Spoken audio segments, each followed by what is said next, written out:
This RealAg Radio podcast is brought to you by Intruvix 2 herbicide from FMC. With its fast-burning activity and long-lasting systemic action, Intruvix 2 herbicide delivers consistent pre-seed broadleaf control in cereals. It's fast and it lasts. See your local retailer today. It's time for RealAg Radio on Rural Radio Channel 147 on Sirius XM.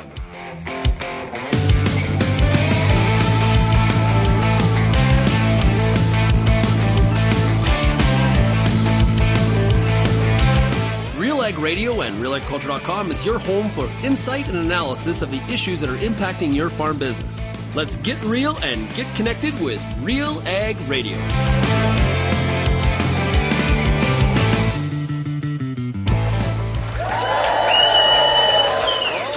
Oh, love it. Hey, welcome to RealAg Radio here on Rural Radio 147, Sirius XM. Shaun Haney, your host here on this Wednesday edition of the show. Thanks so much, everybody, for making RealAg Radio and Rural Radio 147 a big part of your workday. Also, a big shout out to everybody listening out there on the RealAg Radio podcast. Fun! We are live today in front of a live audience, as you just heard them cheering and ranting and whistling and waving as we came on the air here today on Rural Radio. And we are at the Newfoundland Federation of Agriculture Industry Symposium 2025 event. The theme for today, and the next couple days actually, is Cultivating Tomorrow, Regeneration and Resilience. And it is great to be the opening session here of day one of the conference, first time in St. John's, Newfoundland, and it is beautiful.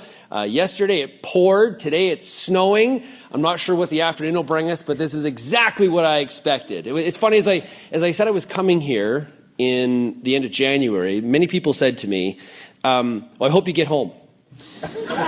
Apparently this is the kind of place where you get trapped for 3 or 4 days and we're locked in here. But if we do get locked in here because of the weather, I couldn't think of a more fun place. There's ample pubs to explore. Burton Tobin from RealAgriculture that has worked with us for quite some time. He does all of our crop schools. He grew up in Newfoundland. He is very jealous that Peter Johnson and I are here together, and he is not, as he is the actual resident Newfie that is on our staff, and Burton wishes very much he could be here. I said, hey, Burton, what's the best pub to go to in St. John's? He gave me a list of 10.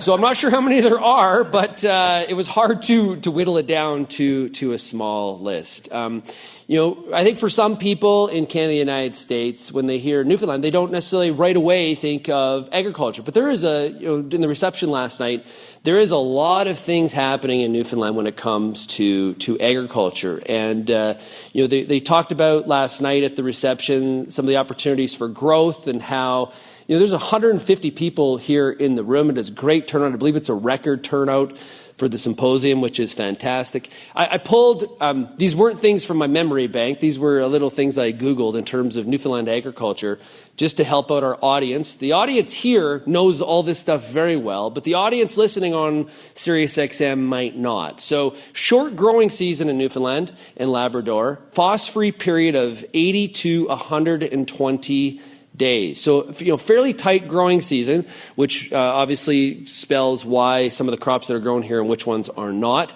High dependence on imports. Over 80% of food is consumed in the province is imported, which makes a lot of sense based on the crops that are grown. There are some soil challenges. We're going to talk about that today when it comes to some of the nitrogen management. Acidic, rocky, and low in organic matter. So proper nitrogen application, liming, and soil amendments to improve fertility and productivity are very important to the group here. And forage is the leading crop. The majority of agricultural land is used for forage crops, hay, silage, pasture to support livestock, meaning that nitrogen efficiency in grasslands and pastures is critical for sustainable production. Hopefully I described it well. If I missed anything, I'm sure I'm going to hear about it during the coffee break, and that is fantastic. If you do have any feedback on today's show, you can send me an email, shaney@realagriculture.com. You can also find Real Agriculture across all the different social media platforms, or you can call the RealAg feedback line, and that is 855-776 6147.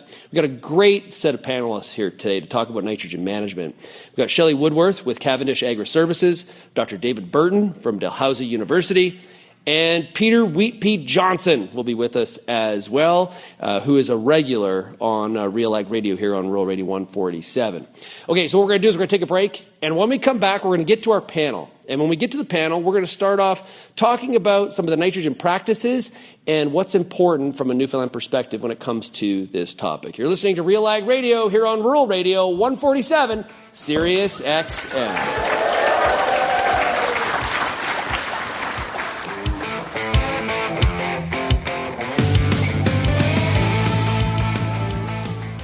I'm the kind of guy who enjoys his freedom. Sure, I have a wife, kids, and a mortgage. But now I have new on-deck herbicide for wheat and barley. Thanks to a unique combination of actives, it delivers both superior control of tough weeds like kochia and proactive resistance management with, listen to this, complete rotational freedom. You can't tie this wild stallion down.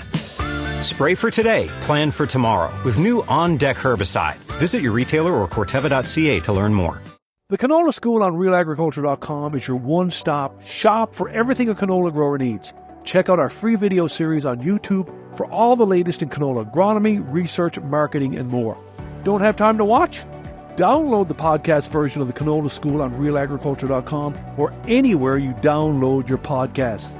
Stay on top of all things canola with the Canola School on RealAgriculture.com, brought to you by BASF and Invigor Hybrid Canola. If you're serious about agriculture, RealAg's got you covered. For over 10 years, we've listened to and shared what producers have to say about everything from policy to agronomy from coast to coast. Keep up with the latest in Canadian agriculture at RealAgriculture.com through daily newsletters and check out our YouTube channel. Thanks for joining us in the RealAg community as we continue to cover and serve North American agriculture.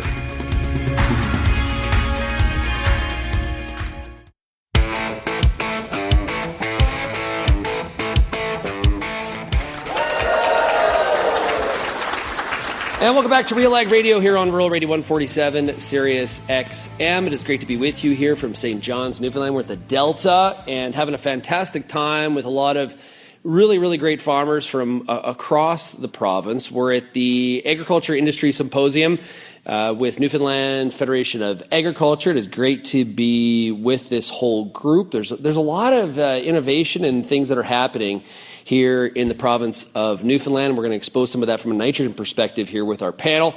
As I mentioned, our panelists today are Shelly Woodworth from Cavendish Agri-Services, Dr. David Burton from Dalhousie, and Peter Wheat Pete Johnson. We'll start with Dr. David Burton. It is great to have you here on the panel. Maybe tell our audience a little bit about yourself and some of your research. Well, it's a pleasure to be here. Thank you. I'm a soil scientist at Dalhousie University, and I do most of my research on nitrogen management, ways in which nitrogen can be supplied to the crop and ways in which it can be lost from the system. So both agronomic and economic aspects, but also environmental aspects of nitrogen management. And Shelly, it's great to meet you. And you heard me in Halifax a couple days ago. Yes, that's right. Yes. Nice. Well, yeah. Don't. I won't ask you here live on the air how you thought it was, but it's You're great. Well, it's great to have you here on the panel. So, introduce yourself and some of the stuff that you do at Cavendish Agri-Services. Absolutely. It's an honor to be here. Thank you so much.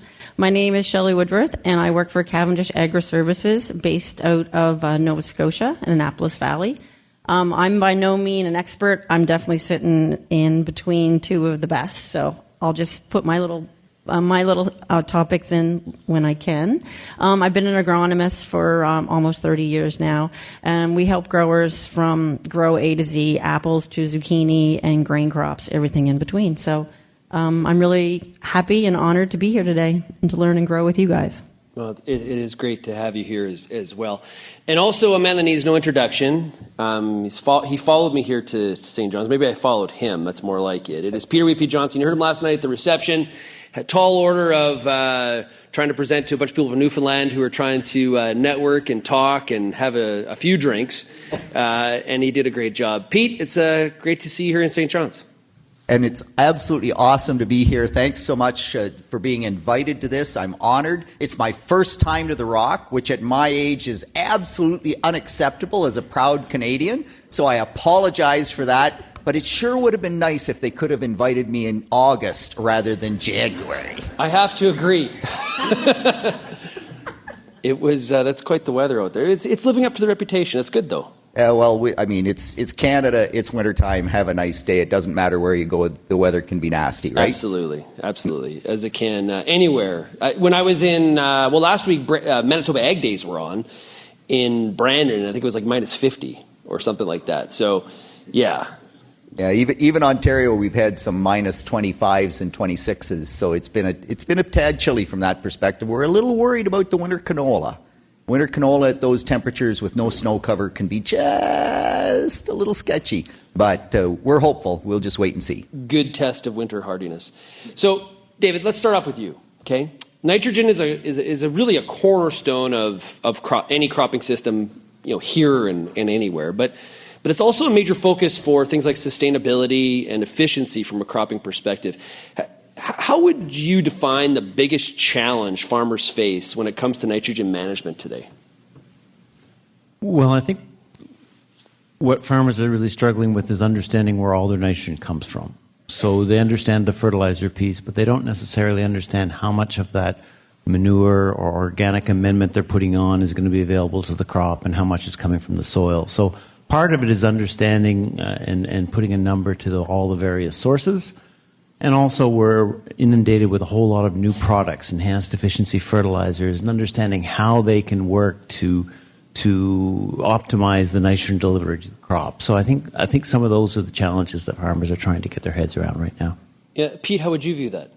Yeah, so I think one of the big challenges is trying to figure out the right rate. And part of that comes right back to what David talked about. How much comes out of the soil in that particular season? And that's different every year because it's based on temperature, it's based on moisture, it's based on your previous applications, and the winter as well, how much is leached out or denitrified or done all those negative things that we don't want in the environment. So to me, trying to pick the right rate, which by the way, Shaun, I think is really different here in Newfoundland because it's a lot of grass growing for dairy production, and so it's a perennial crop in a short season area. You get into a short season area, you get quite a bit less mineralization. You mentioned, I think, 80 to 120-day growing season. I think it's getting longer with climate change, which immediately changes the rules. Because the longer the season, the more mineralization you can get, and that really can change the amount of added nitrogen that you need. Plus, in this situation, it's a lot of organic amendments. And man, organic amendments are probably the toughest to sort out what's the value. If Shelly sells me a pound of urea, I know what I'm going to get out of that pound of urea. Man, if I put on 5 ton of dry dairy manure, good question, what's going to become available that particular year, and how much of that is going to be available into the future. So finding that rate, and grass is incredibly responsive to nitrogen. You short it, you are going to suffer yield loss, so it's really tough to come up with what is that right rate. Shelly, speaking of some of the local considerations, what makes nitrogen management unique in Newfoundland? And what are some of the things that growers deal with? I think one of the unique things here is where we don't have a lot of fields that are sand or like the perfect sandy loam. We have more rocky, so it leaves for bigger pores. So when you put your nitrogen on, it's highly more leachable. And, you guys are no strangers to the weather events that we've been having. So a big rain, like we don't have a nice little steady rain anymore. It's a big thunderous rain. So if you put your nitrogen on, like you're apt to lose a lot to leaching. So I think that's super important too. So just for the audience listening that's not here in the audience, when we say it's rocky, can you give us a context of that? Because like I grew up in southern Alberta, and pretty sandy soil there. We're in the Palliser Triangle. It's pretty much a desert, but there's a lot of rock. But I think my context of rock is different than your context of rock. Yeah, it's anywhere from you're trying to put the soil probe down and you can only get that much, like less than an inch, because it's like little tiny pebbles, little tiny shales, or it's the extreme where there's just like windrows of rocks. But they're good frost protection. Well, No better way to get a farm kid working than you're on the rock picking crew. No shortage of that around here. We are broadcasting today from the Ag Symposium at St. John's, Newfoundland. We're at the Newfoundland Federation of Agriculture. We've got a great panel here, Shelly Woodworth, Dr. David Burton, and Peter Wheat Johnson. And we're going to take a quick break, and we'll be back with more of our panel on nitrogen management right after this.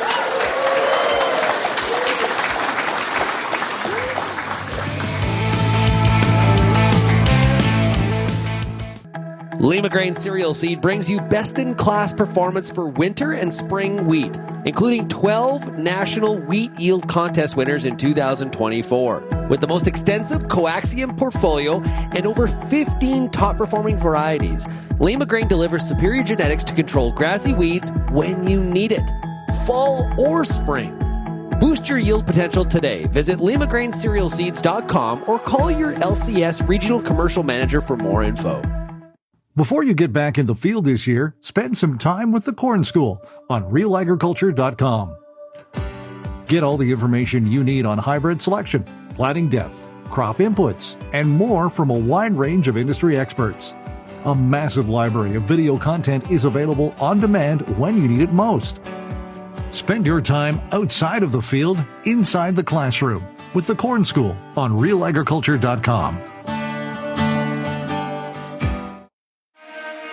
Get all the information you need to keep your pulse crop healthy and profitable with the Pulse School on RealAgriculture.com. The Pulse School is a free YouTube video series covering agronomy, research, and more across a host of different pulse crops. It's also available as an audio podcast wherever you download or stream your favorite podcast. Check us out on YouTube or visit RealAgriculture.com. The Pulse School, brought to you by BSF Canada.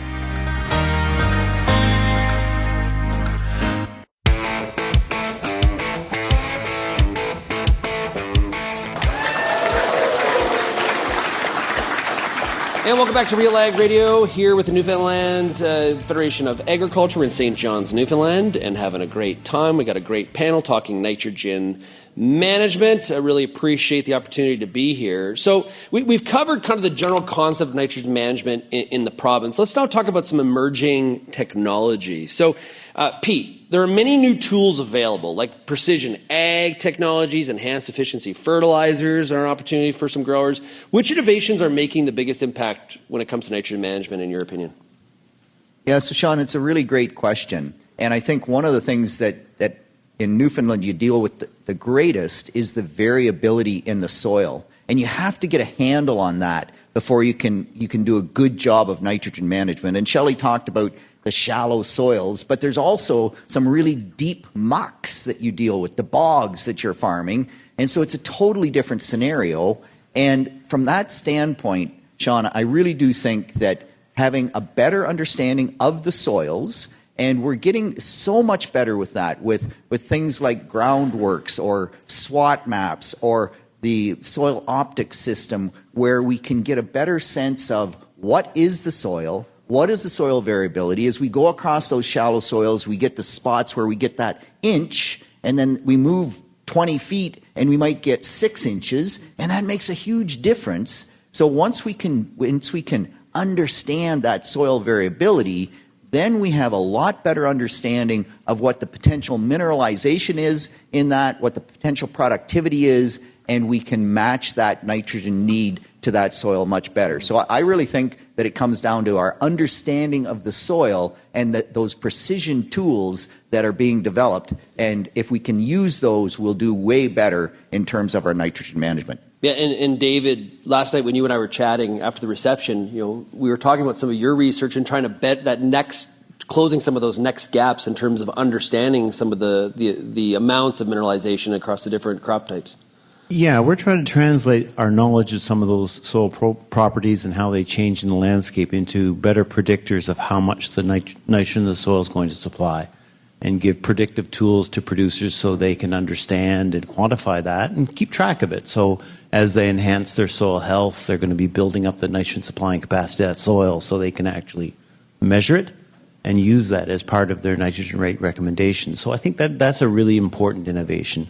But I think another one is we're starting to better appreciate that plants don't take up nitrogen throughout their entire growth period evenly. There are periods when they demand it more than other periods. And we're getting a whole variety of tools that allow us to, and approaches that allow us to better synchronize the availability of nitrogen to when the plant needs it. Things like split application of nitrogen, the use of enhanced efficiency products, and understanding the rate at which mineralization is occurring in the soil. It's all allowing us to better strategize so nitrogen is available when we want it and not available when we don't. Right. Yeah. Well, especially when it comes at the cost that it does, right? It's not like it's a free nutrient. Shelly, what are you seeing in terms of technologies? From our aspect, from visiting farmers, I think that the technology, like Pete said, is right. Like the SWOT mapping, the soil optics, to know what you have for soil texture. You can't change it, but let's figure out a way to manage it. And the efficiency enhancing fertilizers are coming along really good too, like your ESNs, your slow release, your urea with your Agritain to try to minimize those losses. And I think soil organic matter with OFCAF and Living Labs doing a really great job of trying to figure out what to plant as cover crops to like hold and trap that nitrogen so you don't lose a lot of it. I think those are really important. I think growers are we're finally tuning in. There's so much to learn, but we're also we're getting there. Okay, so you think we're making some headway in closing the gap when it comes to trying to understand nitrogen losses? And what are you seeing some of the growers do to minimize those losses? I think I see a lot more guys putting cover crops in, and they're actually having those meaningful conversations with their agronomists, with their soil specialists to talk about what to plant. Dr. David Burton's research, they're always asking about, what's the best product to put here or put there. So, yeah, and we see a little bit more technology coming in with the soil optics and with the SWOT mapping. And how we manage the cover crop is a big part of that. Not just, having the cover crop is step one of it, or maybe it's step two, I don't know. But on the how to manage that cover crop is really a part of this equation as well. Yeah. Okay, Pete, for you. What practices can help improve soil's ability to retain and cycle nitrogen? Oh, so you want to retain more nitrogen, you build organic matter. I mean, Dr. Dave Hooker from Bridgetown Campus, University of Guelph, his 1 week of his classes is always, he terms it solid gold, because the organic matter in the soil really is solid gold. And there's no better way to hold it than in the organic matter, but that's a double-edged sword, because, Shelly, you talked about cover crops, and cover crops are a great way to take up residual nitrogen at the end of the season and prevent that from becoming an environmental concern. But then I want it to release it to my next crop. And therein lies the real crux of the problem, because we are never quite sure when that organic matter that we've tied it up in, that crop stover, the crop that we return to the soil, the cover crop, when is the nitrogen going to come out of that? And we simply don't know that very well. So organic matter will hold it, and that's awesome, and it will release it, but the trick is when. And that's, I think what you were talking about, David, in terms of understanding when it will release it, and is it in the rapid growth phase? And in any crop, it's the rapid growth phase where you get maximum nitrogen uptake, maximum sulfur uptake, and if you don't have enough nitrogen there, then that's when you really suffer some yield loss. David, go ahead. Yeah, no, I totally agree. But I think another aspect of retaining our nitrogen is maybe retaining some of it in the barn. I think we need to make sure that we're only applying the nitrogen that we need. I think too often we're fertilizing for the crop we wish we were getting rather than the one we're actually getting. And increasingly other aspects are limiting yield. Weather, other conditions, disease are limiting yield, but we're still fertilizing for the crops we wish we were getting. And that additional nitrogen is almost invariably going to be lost. It's not going to make you money. And so I think we have to be really realistic in setting those rates to try to ensure that we're being realistic about what our yield potential is, and we're fertilizing for the yield potential we're actually getting. And that way, we're not making that nitrogen vulnerable to be lost. So keeping some of that nitrogen in the barn, I think, is really useful. And I think here in Newfoundland, other aspect of that statement is managing your nitrogen within the barn better. So one of the major sources of nitrogen here is manure. Well, we have to be very careful about how we manage our manure within the barn to ensure that we're retaining nitrogen there. Proper use of bedding, proper scraping of the alley, so we're not losing a lot of ammonia within the barn or in the storage, and we're actually getting it out to the field in a way that it can be delivered to the crops. So part of it is making sure we're adding the right amount of nitrogen, but also taking advantage of the nitrogen that we already have on the farm. David, they're all farmers. They are eternal optimists. As much as you want to tell them that be realistic, come on, I'm a farmer too, and every year is going to be better, baby. We are going for it this year. It's just the way that it works. Yeah, but it isn't. I like it. They always have the attitude that more is better, right? Like, because my grandfather put it on at, 10 ton to the acre of manure, that's what I'm putting on. Sometimes it's not the case. Yeah. Well, go ahead, Pete. Yeah, so you got to think about it the same way you think about beer. The first beer is good. The second beer is pretty good. The 10th beer is bad. Well, says who? Oh, yeah, I'm in Newfoundland. The 10th beer might still be good. Okay, fair enough. 20th beer. Okay. So, in terms of managing those like the expense side of this, what advice do you have as panelists for the audience here, for farmers looking to reduce their costs while still maintaining that yield potential? Like, what are some things that we can do? So, David talked about managing that manure inside the barn. What are some of the other considerations or practical pieces of advice you could provide? Go ahead, David. Well, we're really interested in these enhanced efficiency products, and I think they're a tremendous opportunity, right? But we have to think about it. They're enhanced efficiency, so we probably need less. So too many people are implementing these enhanced efficiency products at the same rate they traditionally did, thinking that they're going to get a big yield gain. Well, they'd only get a yield gain if nitrogen was previously limiting. So if you're using these enhanced efficiency products, they cost more, so use them at a reduced rate. So you're not spending any more money on that product, but you're getting the same impact from it. So whenever you're using enhanced efficiency product, consider reducing your rate to reflect that enhanced efficiency that it's delivering. I think that's a way in which you can make it more economic to use those more sophisticated products. Shelly, do a lot of growers though feel that's a bit of a gamble? Like they feel like but like what David just said makes sense to me.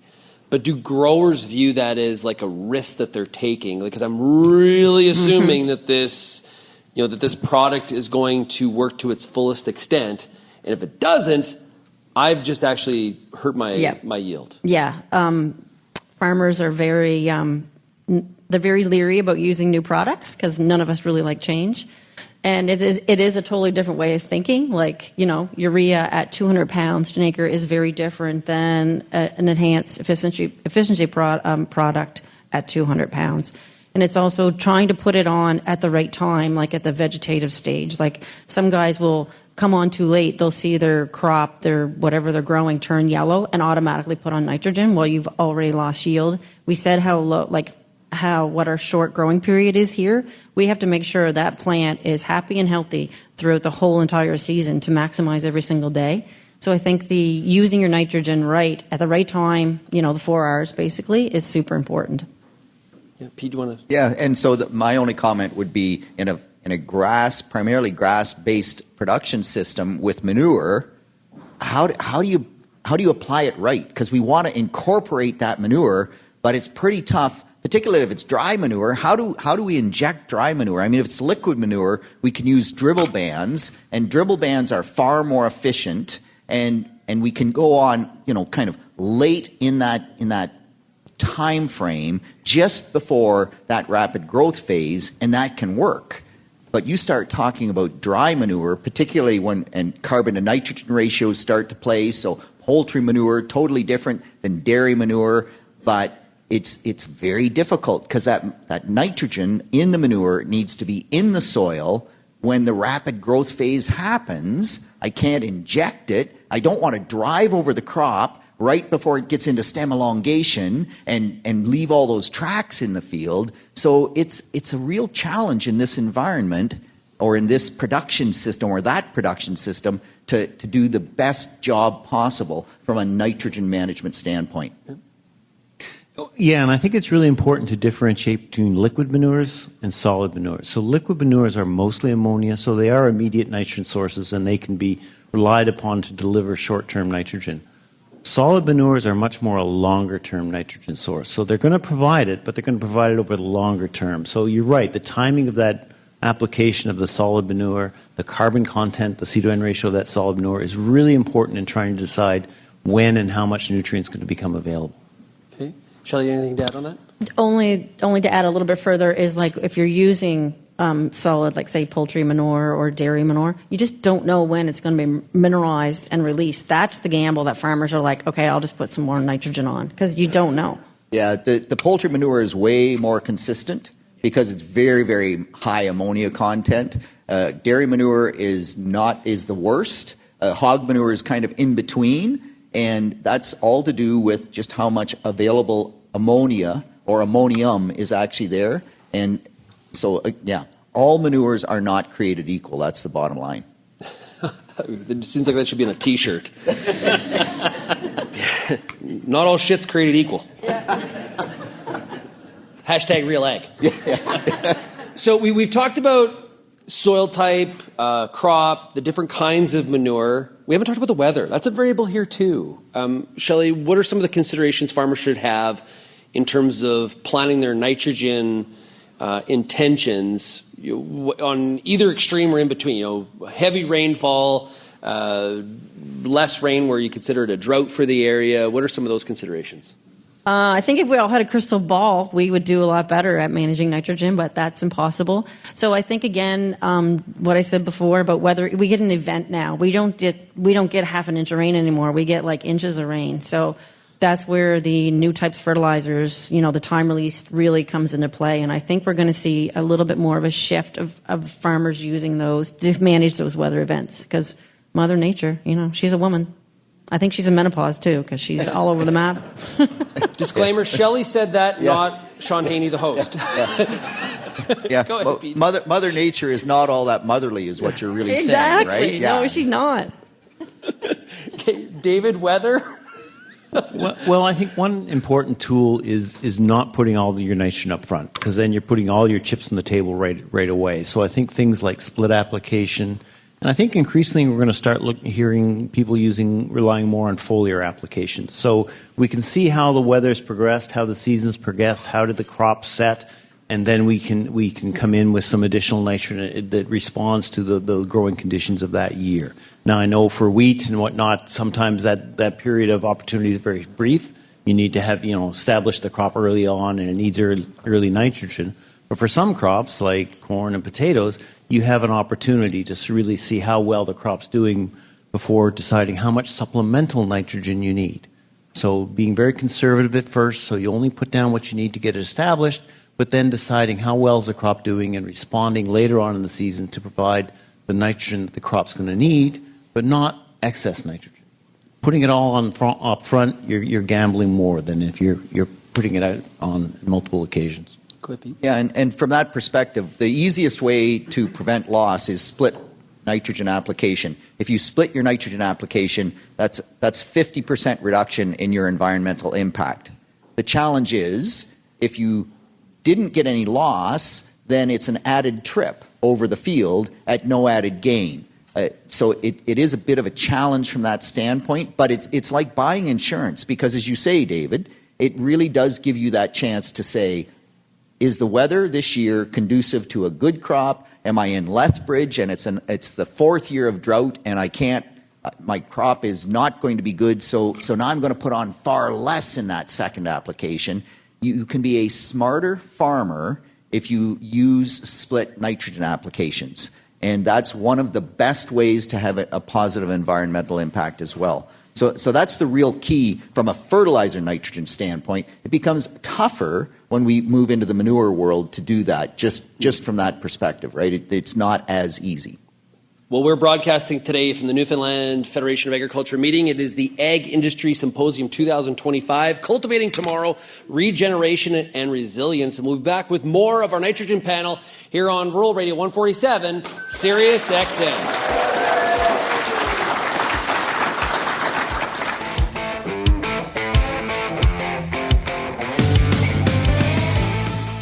Co-op knows your community because we live here too. Our teams are your trusted partners with a range of expertise to help support your entire farm operation. And we're giving back. In the past 5 years, Co-op has invested over $1.1 billion in the prairies through building, upgrading, and expanding local facilities. And we've returned over $1.17 billion to Co-op members in the prairies. Co-op, we're all building something for the future. Here for your farm, here for your family. Learn more at coop.crs/farm. Infuse some energy into your next corporate event, customer meeting, or conference with RealAg Radio, Canada's national agriculture radio show. Create a unique experience at your next event with host Shaun Haney, broadcasting RealAg Radio live on SiriusXM, featuring exciting guests, captivating interviews, and the latest news from the agriculture community. Contact advertising at realagriculture.com or call 587-787-1795 to book your on location with RealAg Radio today.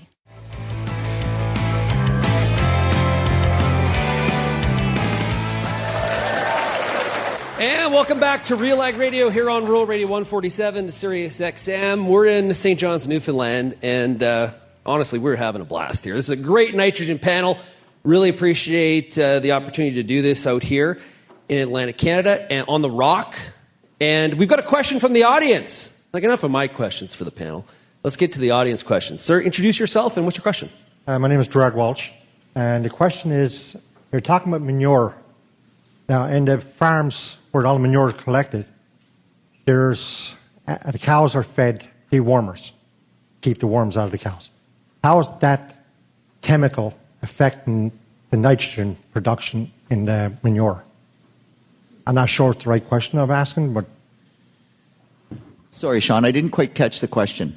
Okay, there's manure developed by the cows in the barn. You collect all that and you have it in a holding tank. But the cows are also dewormed during this period of time. Oh, the dewormer. Dewormer. How is that affecting the quality of nitrogen in that manure when you spread it? So remember that worms are not bacteria that are really affecting the quality of the manure or how that nitrogen reacts in the manure. And so we don't want worms in the manure per se. We don't want worms in the cow. So the impact on the quality of the manure is extremely small, if anything at all. And the products that you use there are not going to have an impact on the natural fungi and bacteria, the anaerobic bacteria or the aerobic bacteria that really drive the manure, the nitrogen process in that manure. So I'm no expert in that, but my initial reaction is that dewormers are going to have almost no impact on the nitrogen in that manure. I don't know whether David has a comment or not.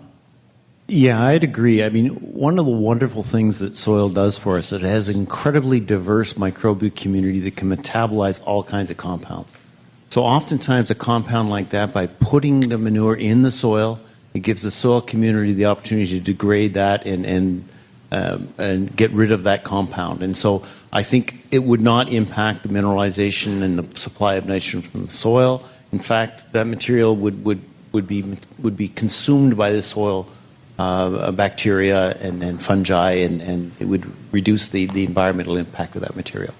Well, we got more questions out here in the audience. Sir, introduce yourself and what's your question? Derek James, and my question is when it comes to buying sheep compost in skids with that's bagged, and also buying fish bags of fish compost and the like. What we found in one case was, and I've talked to a few people, where a lot of the sheep manure that was being sold last year, some people, their gardens just went bad because of, they felt it was because of the sheep manure. And with the fish manure, the concentration of the real compost, the juice of the manure, I believe, was totally leached out of the bag. So I'm talking about, I guess, the quality of what's being processed on bulk across the country. It seems like some procedure is affecting the sheep manure, and some things that, and when it comes to fish manure, the quality of the fish manure this was really, not worth it was filler, I believe. I know I killed my wife's garden a couple of years ago, but that was over application.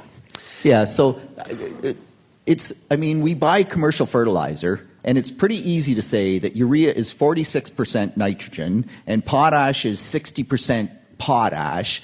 Like, those are really easy things to measure. When it comes to compost, there are so many variables that it's very tough to know exactly what is in the bag.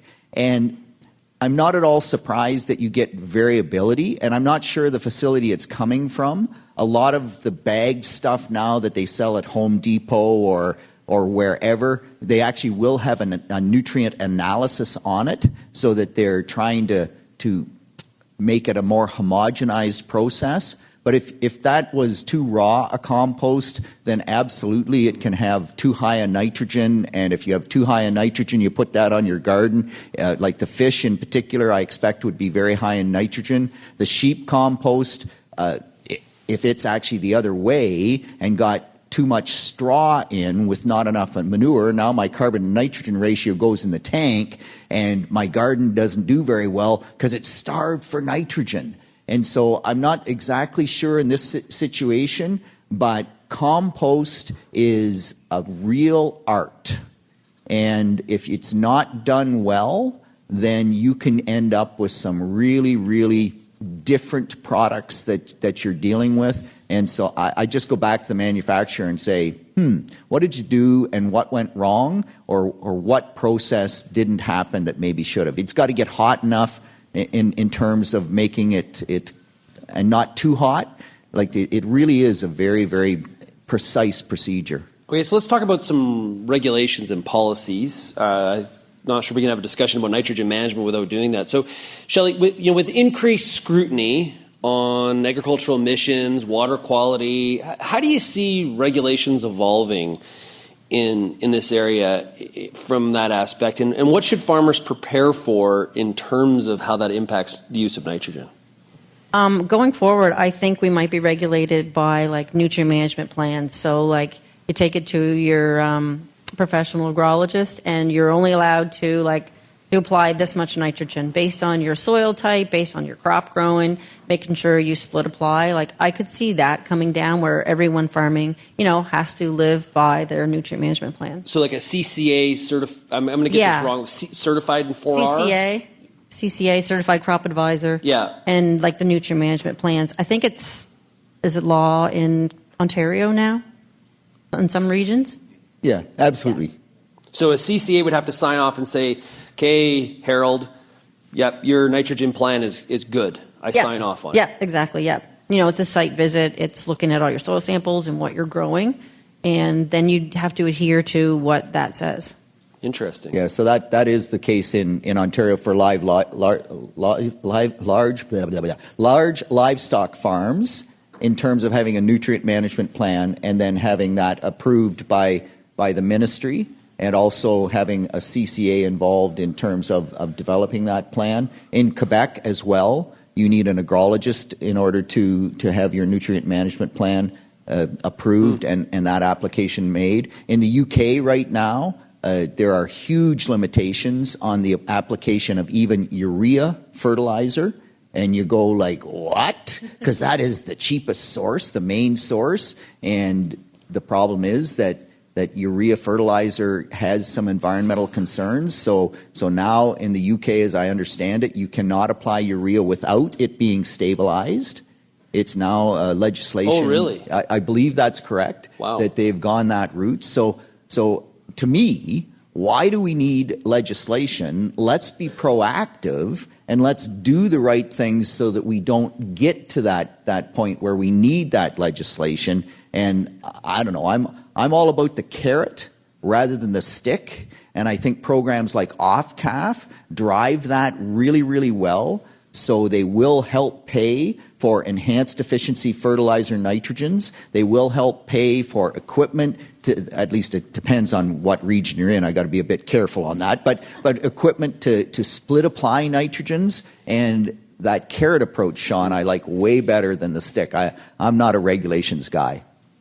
Yeah, farmers don't like regulations. I can travel across the country, Canada and the U.S., and I will tell you that with great certainty. David, go ahead. I think there's another aspect of this in that the food system is demanding greater documentation of the sustainability of our production practices. So that's not regulation per se, but it has really the same effect on the producer.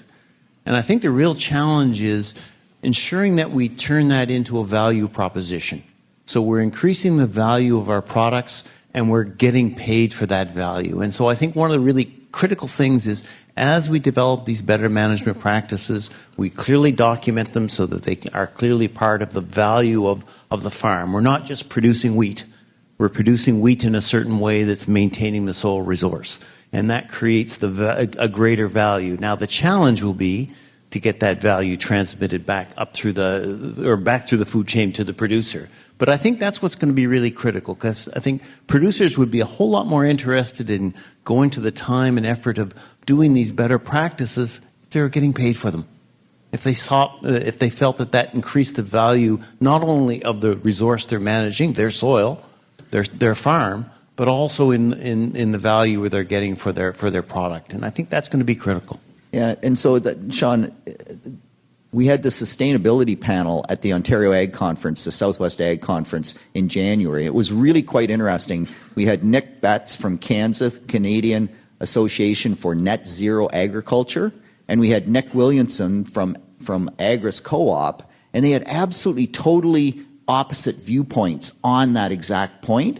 And Nick thought it should be driven by government regulation, Nick Betts, but Nick Williamson was really interesting because he is saying that it has to be driven by industry because it has to be what he called a black bottom line. Everybody has to win, and that means the consumer will have to pay more, which means everybody down the chain can then actually come, do the best practices and benefit by doing those best practices. What's interesting is that in a small way, industry has now started to come to the table. So there are programs out there where if I grow wheat and I split my nitrogen, I get a bonus in the price that they pay me for that wheat. If I grow a cover crop after my wheat crop, and I know you folks don't grow wheat and you don't care about wheat, but I am Wheat Pete, so wheat matters, right? Wheat matters. But so those programs are being developed, and even when we grow corn for Ingredion or for greenfield ethanol, there are programs there where if we do certain things from an environmental standpoint, there are some premiums that they will pay for that. So industry is starting to come to the table, albeit in a small way, but I do think that is a better way to go. You out here you could be pasture Pete. Interesting. Yeah. Although I don't pasture, man. Eat on the rock. Doesn't have the same ring. On the rock. Yeah. Okay, we've got one more segment coming up here on RealAg Radio. We're going to finish up talking about some practical takeaways for some of the growers in our audience. You're listening to RealAg Radio here on Rural Radio 147, broadcasting from St. John's, Newfoundland.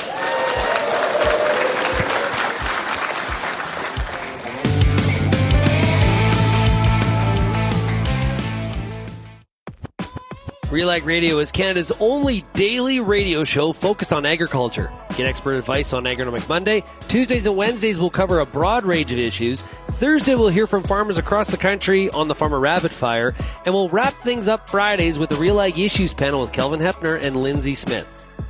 Join us Monday through Friday at 4:30 Eastern. And don't forget about the replay at 7 in the morning on Rural Radio 147, Sirius XM. I'm Lindsay Smith from RealAgriculture.com. Join me Monday nights for The Agronomist, a 1-hour live and interactive show broadcast across YouTube, Facebook, and X. Monday nights at 8 p.m. Eastern, I host expert agronomists from all over the country to give you answers to some of the toughest agronomic questions. Join us live or catch the replay Tuesday morning. That's The Agronomist with me, Lindsay Smith, Monday nights live at 8 p.m. Eastern.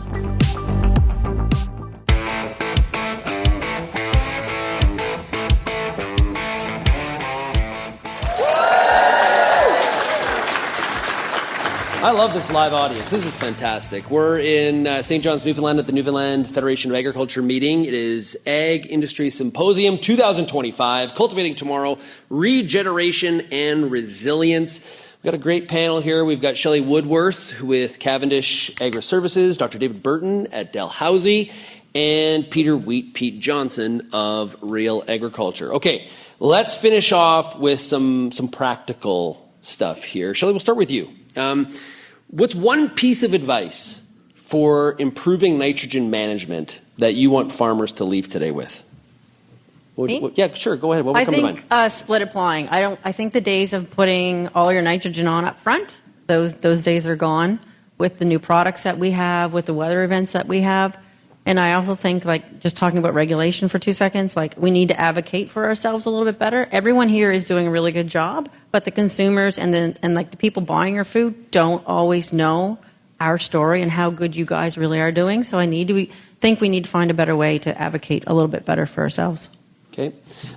Now, some growers would say, yeah, but the split application, I probably need to get some equipment. I'm not set up for that. Worth the investment in your mind in most cases? Yeah, I think the equipment is a part of it. Now, OFCAF has, a great program, and it can help with that.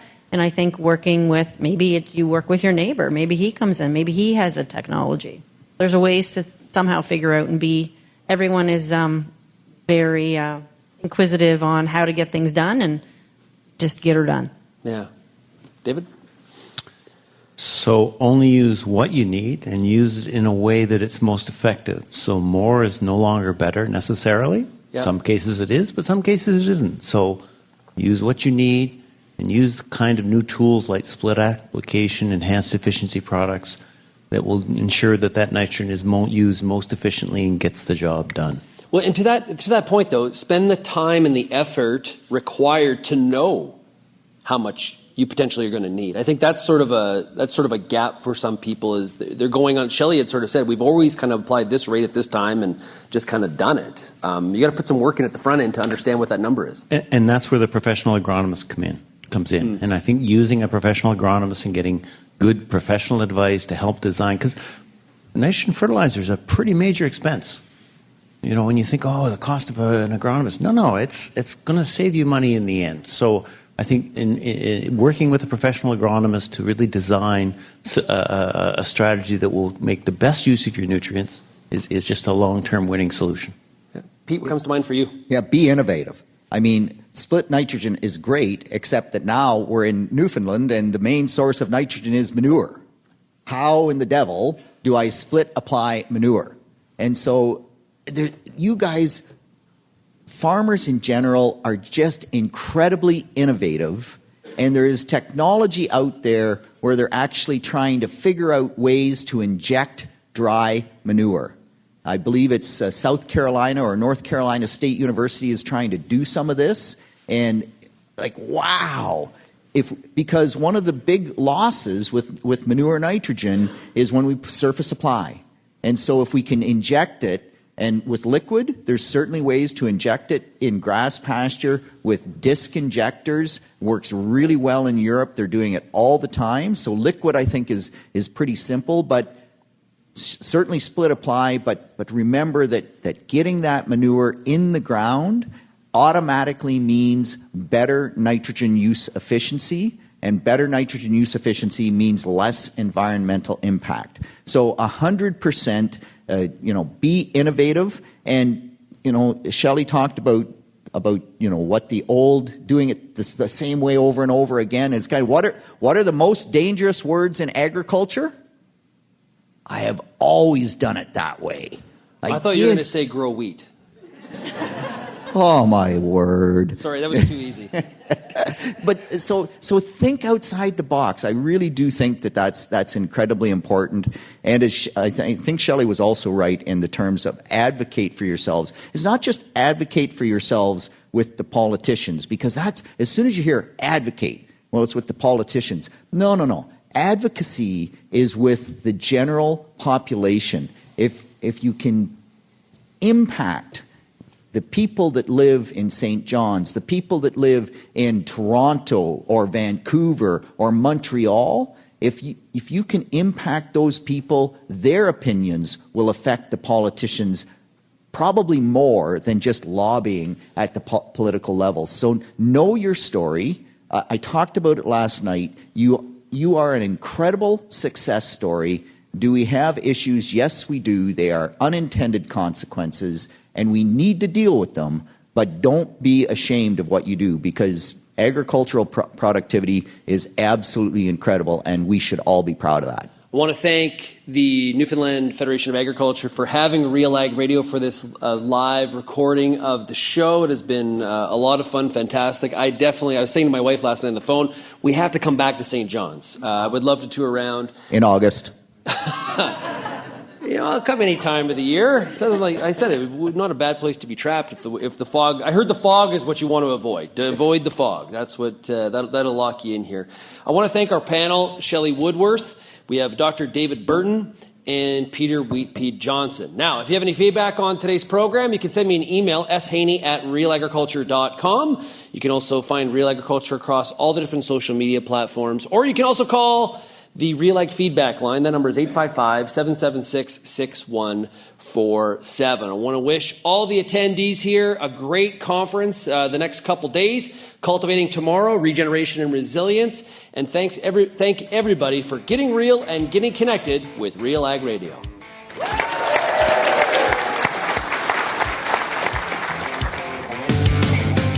Thank you for downloading this RealAg Radio podcast, brought to you by Intruvix 2 herbicide from FMC. Intruvix 2 herbicide for cereals delivers outstanding pre-seed control of the toughest broadleaf weeds like kochia, volunteer canola, and narrow-leaved hawksbeard. See your local retailer today.